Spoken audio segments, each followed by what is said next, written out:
Assalamualaikum warahmatullahi wabarakatuh. Selamat pagi, salam sehat, salam bahagia, salam sejahtera, dan puji syukur atas nikmat yang telah dikaruniakan kita olehnya sehingga kita kembali bisa berjumpa dalam pertemuan kali ini. Dan di pertemuan kali ini kita akan melanjutkan tentang pengembangan kurikulum, tetapi dititik kenakan di proses pengembangan kurikulum itu sendiri.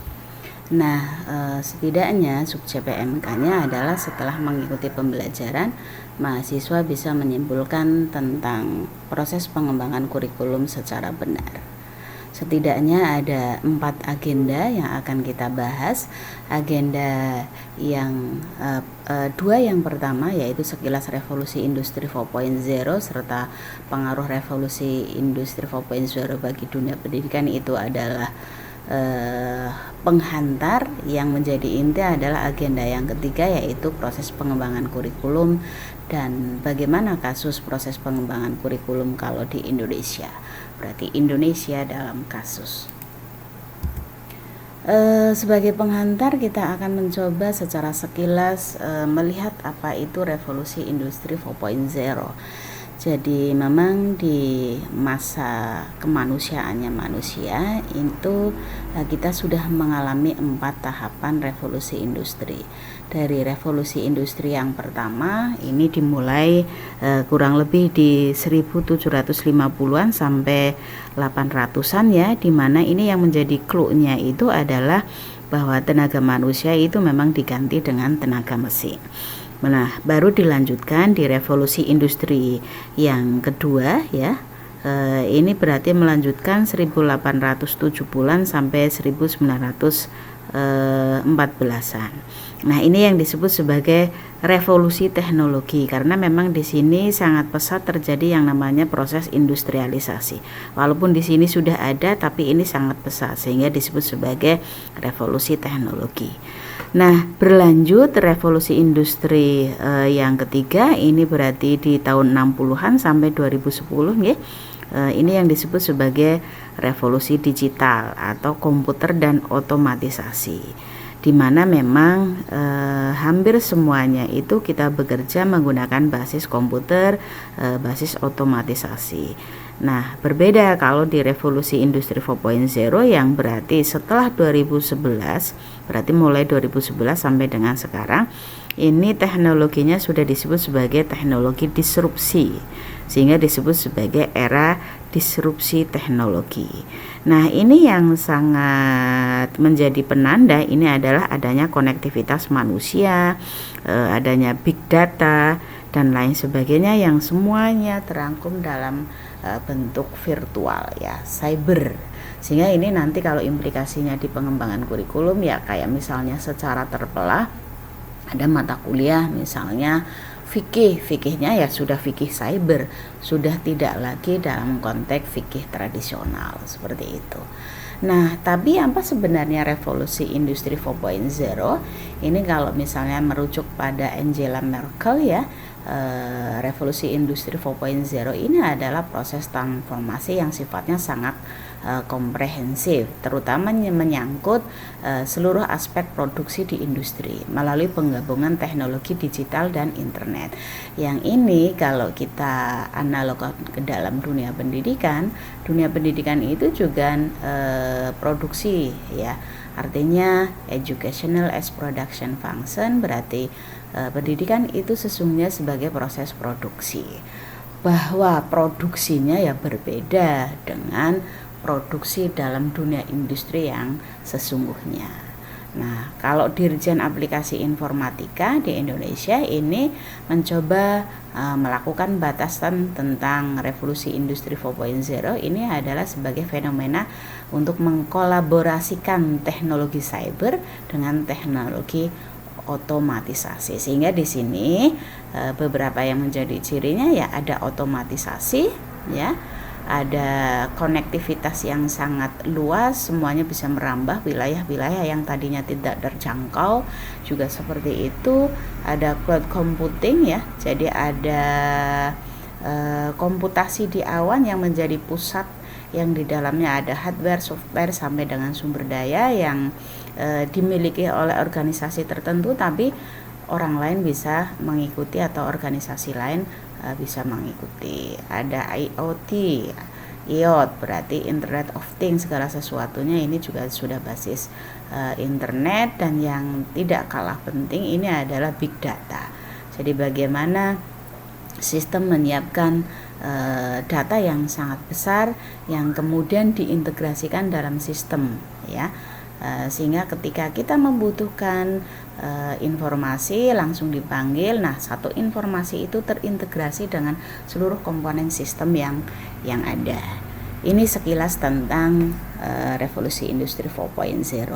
Lalu apakah kemudian keberadaan revolusi industri 4.0 ini memberi pengaruh terhadap dunia pendidikan? Jawabannya adalah iya. Terutama di Indonesia itu sangat melihat dampak langsung dari era ini, misalnya ya, saya contohkan, sesungguhnya juga sekolah juga iya, perguruan tinggi. Nah, maka dalam rangka melakukan proses adaptasi, ada reaksi, ada adaptasi. Kalau tidak beradaptasi itu akan tergilas, maka institusi pendidikan ini ya wajib melakukan perumusan kebijakan strategis.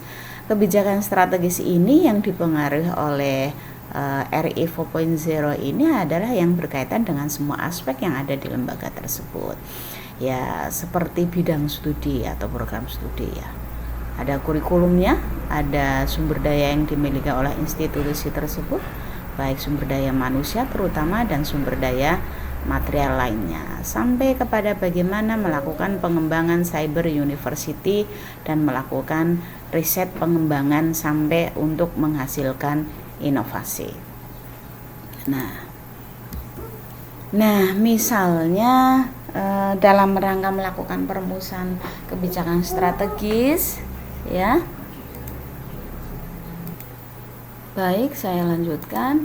Nah, tadi karena harus merumuskan kebijakan, maka setidaknya kebijakan yang mestinya dimiliki oleh institusi pendidikan ini antara lain, ya, yang terdampak langsung, ya, dari revolusi industri 4.0 ini adalah misalnya melakukan perumusan terhadap kurikulum Merdeka Belajar Kampus Merdeka. Kemudian menetapkan kebijakan yang berkaitan dengan interaksi pembelajaran. Nah, di interaksi pembelajaran ini adalah interaksi pembelajaran yang memenuhi aspek-aspek atau sifat-sifat pembelajaran yang sifatnya adalah interaktif, holistik, integratif, saintifik, kontekstual, tematik, efektif, kolaboratif, dan SCL. Demikian juga model pembelajarannya lebih di-move-kan dengan model pembelajaran daring atau blended, ya, atau sebagian adalah luring. Dan yang tidak kalah penting adalah ada SIM, Sistem Informasi Manajemen, dalam rangka melakukan pengelolaan Big Data. Nah, ini semuanya berimplikasi kepada pengembangan kurikulum sesuai dengan konteks pembahasan kali ini. Nah, lalu bagaimana prosedur melakukan pengembangan kurikulum yang benar? Ini secara teoritis, misalnya mengacu kepada pendapat yang pertama, itu adalah ada Weyrich. Nah, menurut Weyrich, yang namanya proses pengembangan kurikulum itu dilakukan dengan yang pertama, silahkan lembaga atau sekolah atau kampus itu menyusun kurikulum secara ideal dulu. Jadi yang ideal, yang bagus kurikulum itu seperti apa. Baru kemudian mencoba melihat realitas, yang berarti di langkah kedua adalah pertimbangan sumber daya yang tersedia. Apakah kalau akan memberlakukan kurikulum ideal itu ada ketersediaan sumber daya yang dimiliki oleh sekolah atau tidak. Nah, sekaligus juga melakukan pertimbangan-pertimbangan yang berkaitan dengan kemungkinan hambatan yang akan muncul. Sehingga dari dua aspek ini maka baru kemudian tereduksi menjadi kurikulum yang relatif real, ya, real sesuai dengan kondisi institusi. Nah, kalau sudah seperti itu, mulai bekerja dengan menyusun desain kurikulumnya, ya, dari strukturnya, kemudian dari cakupannya atau skupnya dan sekuensinya, ya, tata urutannya. Dan yang berikutnya baru mengadakan rincian bahan ya berkaitan dengan produk dari desain kurikulum tersebut, kemudian diimplementasikan kemungkinan pertimbangan PBM yang efektif itu akan seperti apa berdasarkan rincian bahan tadi. Nah, kalau begitu baru bisa menentukan jumlah SKS atau jumlah jam pelajaran. Ini yang pertama. Kemudian proses pengembangan kurikulum yang kedua ini misalnya menurut Hilda Taba ini relatif lebih sederhana ya untuk bisa difahami. Yang pertama adalah tentu saja adalah penentuan tujuan pendidikan. Kalau ini adalah kurikulum institusi ya tujuan pendidikan institusional yang nanti harus diturunkan sampai kepada tujuan instruksional. Bagaimana kalau kemudian dilakukan dalam konteks negara ya berarti harus sesuai dengan tujuan pendidikan nasional. Nah, kalau sudah begitu silahkan langkah selanjutnya adalah melakukan penyeleksian terhadap pengalaman belajar. Jadi pengalaman belajar apa yang kemudian mensupport tujuan pendidikan yang tadi sudah disebutkan. Baru setelah itu kita bisa melakukan pengorganisasian bahan kurikulum sekaligus juga dengan kegiatan belajarnya ya. Lagi-lagi mengacu kepada 2 tahapan sebelumnya. Dan terakhir ini berarti karena ada kegiatan belajar maka berarti ada proses penerjemahan atau implementasi kurikulum, maka kemudian kita di langkah berikutnya kita melakukan evaluasi yang disampaikan oleh Hilda Taba adalah evaluasi hasil belajar sebagai akibat dari implementasi kurikulum atau kegiatan belajar ini. Yang berikutnya menurut BIKAM ya, menurut BIKAM ini ada 5 langkah ya, ada 5 langkah di dalam melakukan proses pengembangan kurikulum. Yang pertama adalah menetapkan wilayah yang mau dikembangkan itu. Wilayahnya wilayah negara, institusi, wilayahnya adalah mata pelajaran atau aspek dari mata pelajaran tertentu. Baru kemudian menetapkan personalianya. Baik, saya lanjutkan. Nah, setelah menetapkan personalia yang akan membackup proses pengembangan kurikulum tersebut, maka kemudian personalia tadi melakukan upaya untuk bisa menyusun organisasi kurikulum sekaligus prosedur pengembangan kurikulum ya di internalnya. Ya kayak di sini misalnya ya bentuk tim pengembangan kurikulum, teliti kurikulum yang memang sedang berlaku ya, karena tidak mungkin pengembangan dilakukan ketika kurikulum itu sebelumnya tidak ada. Setidaknya adalah kurikulum sedang berjalan, kurikulum lama sedang berjalan itu dikaji. Kemudian melakukan studi penjajakan kemungkinan bagaimana kita melakukan penyusunan kurikulum yang baru. Baru kita merumuskan kriteria penyusunan yang baru dan ya actionnya menuliskan kurikulum yang baru. Kalau ini sudah dilakukan berarti di sini kan yang menjadi intinya ya di proses pengembangan kurikulumnya ya, baru kemudian diimplementasikan. Kurikulumnya diimplementasikan, siapa yang melakukan implementasi? Yang melakukan implementasi adalah guru. Kemudian setelah selesai implementasinya pada waktu yang sudah ditentukan ya sesuai dengan programnya, maka lakukanlah evaluasi. Evaluasi terhadap apa ya? Evaluasi terhadap kurikulum. Jadi bukan hanya evaluasi terhadap hasil kurikulum ya, sebagaimana tadi yang pendapat sebelumnya ya. Jadi evaluasi terhadap dokumen kurikulum, evaluasi terhadap penetapan wilayahnya dan lain sebagainya. Ini jadi seluruh komponen yang ada di dalam setiap tahapan proses pengembangan kurikulumnya BIKAM itu dievaluasi. Nah, lalu bagaimana dengan proses pengembangan kurikulum di konteks Indonesia? Jadi kita akan mencoba melihat beberapa contoh nih kasus pengembangan kurikulum yang sudah dilakukan di Indonesia. Misalnya ini proses pengembangan kurikulum berbasis kompetensi ya. Ini ternyata ada 4 tahapan, ada tahapan designing, ada planning, ada implementing, dan ada evaluation. Bahwa designing ini berkaitan dengan katakanlah pengarah administrator dengan tim khusus ini mengkonseptualisasikan apa yang diinginkan dalam konteks kurikulum baru tersebut. Oh, yang ternyata yang diinginkan ini adalah kurikulum yang basisnya itu adalah basis kompetensi. Nah, kalau ini sudah ditetapkan, baru tim pengembang kurikulum yang operasional ya, yang lebih teknis lagi, ini melakukan planning, melakukan perencanaan, berarti proses penyusunan kurikulum yang sebenarnya atau real kurikulum. Jadi kurikulum yang relatif sudah real, baru kemudian setelah ini semuanya siap ya dalam bentuk dokumen yang sudah siap istilahnya diimplementasikan, tahap berikutnya adalah melakukan implementasi kurikulum tadi ya lewat kegiatan pembelajaran, baru dievaluasi. Nah, pada saat dievaluasi ini saya membuat garis ya. Jadi ada evaluasi 3 wilayah. Evaluasi yang pertama adalah evaluasi designing and planning. Jadi kenapa ini ada sebagian masuk planning ya? Maaf ya, ini gambarnya seperti ini ya. Jadi desain dan planning ini akan masuk di dalam tahapan evaluasi yang pertama. Jadi bagaimana, apakah desain yang dihasilkan, konsep yang dihasilkan itu sudah sesuai dengan maksud dan tujuan dari kurikulum yang telah ditetapkan ini, yaitu yang basisnya adalah kompetensi. Termasuk di sini apakah produk kurikulum dalam pengertian dokumen kurikulumnya ya, yang sebagai produk dari proses planning ini bersesuaian dengan desain ini. Ini yang disebut sebagai evaluasi yang pertama.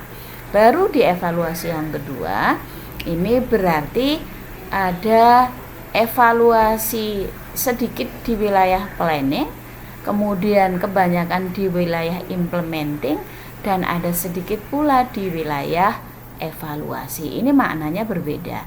Kalau evaluasi di planning yang sedikit ini adalah rencana yang operasional yang akan diimplementasikan.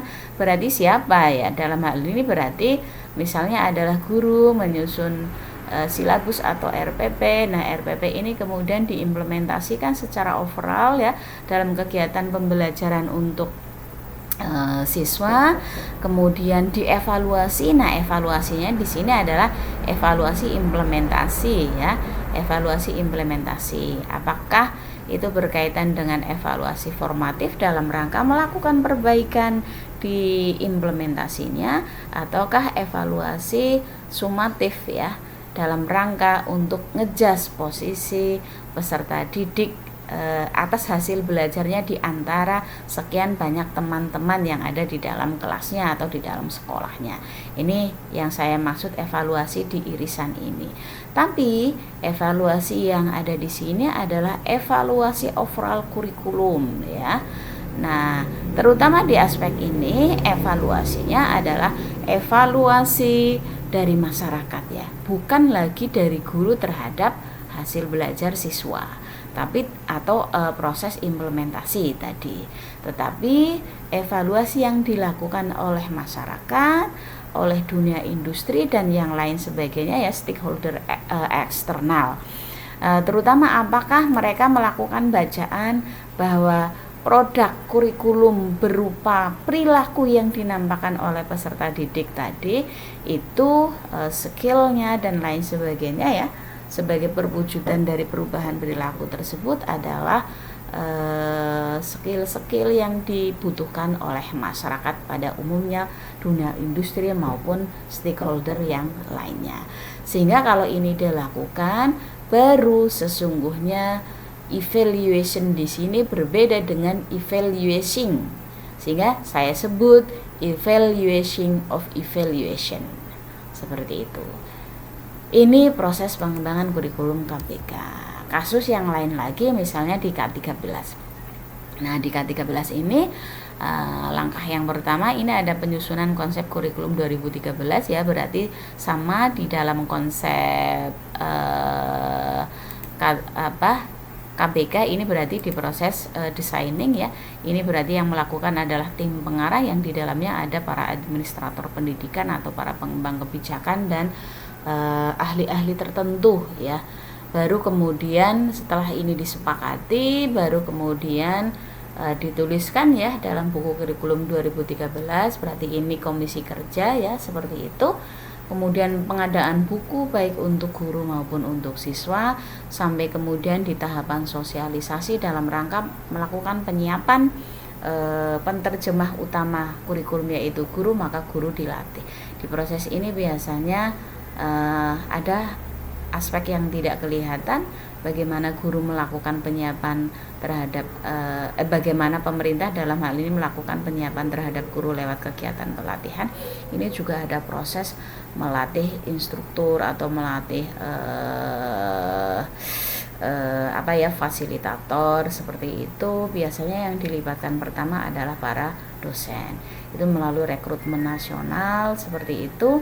Nah, baru kemudian para fasilitator tadi yang terdiri dari dosen kemudian melatih pengawas, atau ada juga untuk melakukan percepatan, pemerintah juga langsung melakukan setelah tahap dosen itu selesai, maka pemerintah kemudian melakukan istilahnya pelatihan terhadap pengawas dan lain sebagainya ya, yang ini dalam rangka untuk melakukan akselerasi terhadap penyiapan guru, berarti melakukan pelatihan terhadap guru.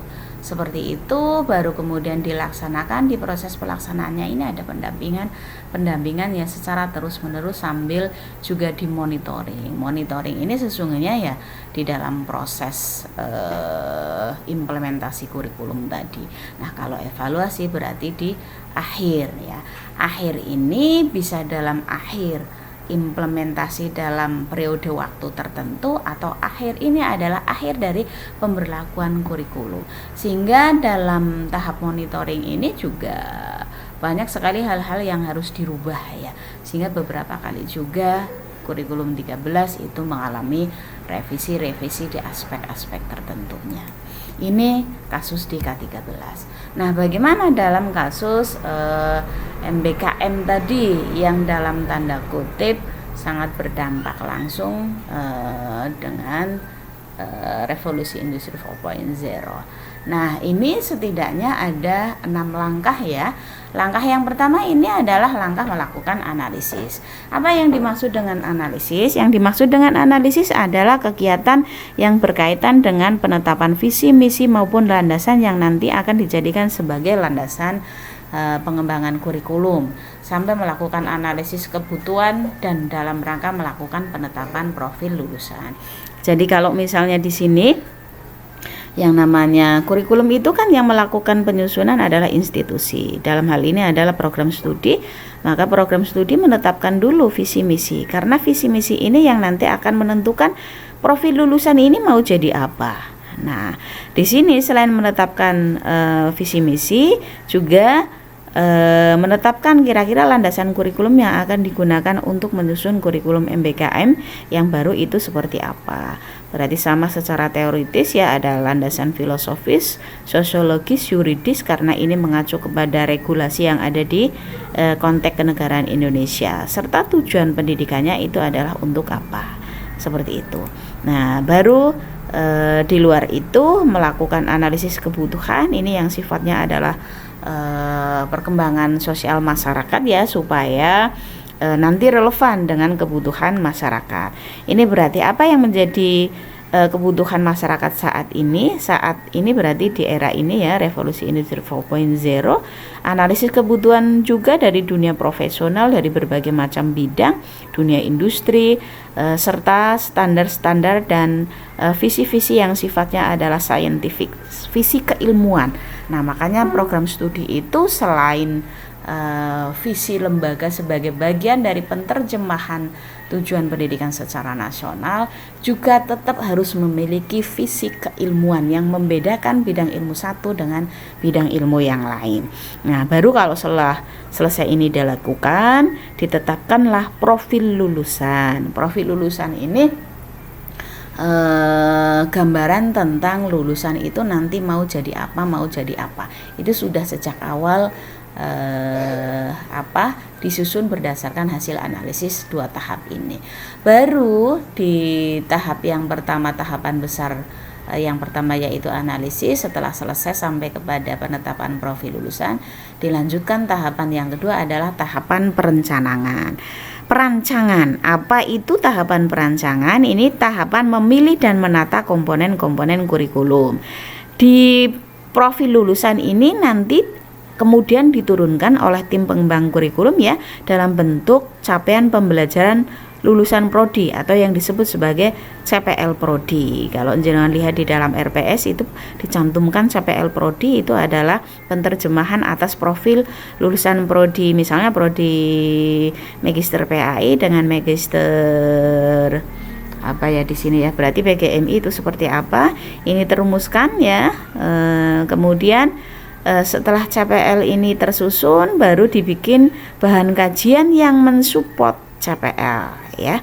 Nah, di sini berarti bahan kajiannya jangan lupa ini harus didasarkan kepada disiplin ilmu atau body of knowledge dari program studi tersebut. Jadi tidak boleh keluar dari body of knowledge dari program studi tersebut.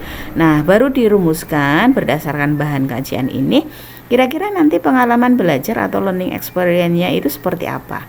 Kemudian learning methodenya itu seperti apa, cara memfasilitasi pengalaman pembelajarannya itu seperti apa, dan yang terakhir ya sampai dengan melakukan penentuan assessment, melakukan penilaian. Ini di tahap perancangan saja sudah sampai kepada evaluasi ya.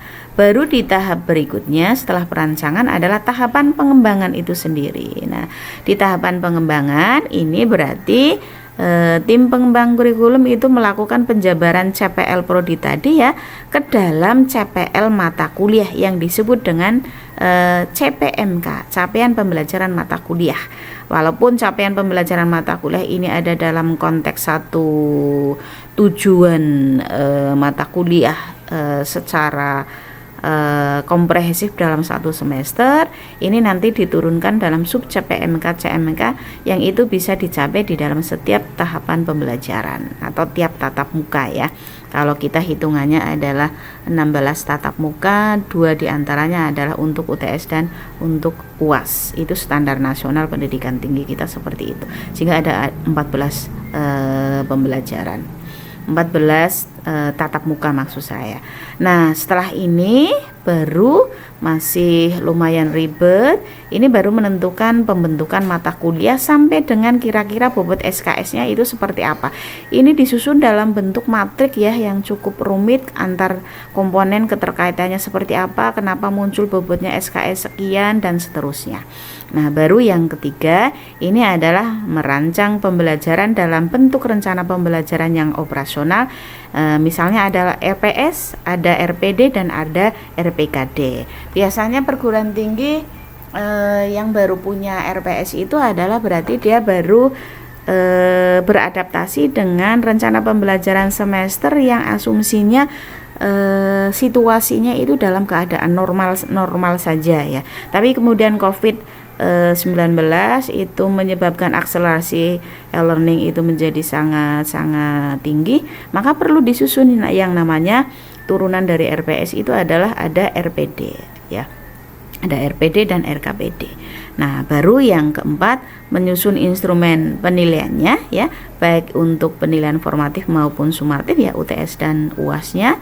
Dan yang berikutnya mengembangkan bahan ajar dan untuk melakukan pengembangan perangkat pembelajaran yang lainnya.